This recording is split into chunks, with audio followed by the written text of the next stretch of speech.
গাজাগামী global Sumud flotilla নৌবহরে বৃহস্পতিবার রাতের আধারে জলদস্যুর মতো হামলা চালিয়েছে ইসরায়েলের শায়েতে 13 নৌ কমান্ডো ইউনিট। তবে ফ্লোটিলার সব জাহাজ আটক হলেও একটি নৌযান এখনো গাজার পথে রয়েছে, সেটি হলো ম্যারিনেট। বৃহস্পতিবার ফ্লোটিলার আয়োজকরা জানিয়েছেন মোট 2 ডজন নৌযানের মধ্যে একটি বাদে বাকিগুলো ইসরায়েলি বাহিনী আটক করেছে। এখনো ম্যারিনেট নামের একটি জাহাজ গাজার পথে রয়েছে।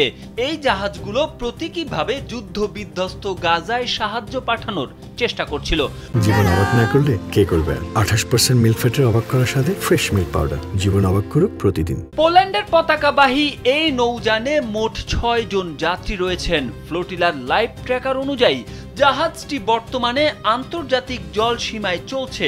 গাজার উপকূল থেকে এটি প্রায় 100 কিলোমিটার দূরে অবস্থান করছে এবং ঘন্টায় প্রায় 4 কিলোমিটার গতিতে অগ্রসর হচ্ছে।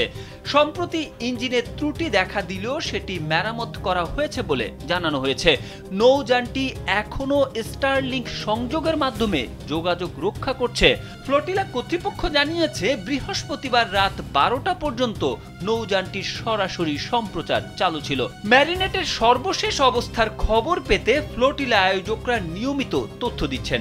এদিকে গ্রিস সহ বিশ্বের বিভিন্ন দেশে হাজার হাজার মানুষ ফ্লোটিলা আটকানোর প্রতিবাদে বিক্ষোভ করছে।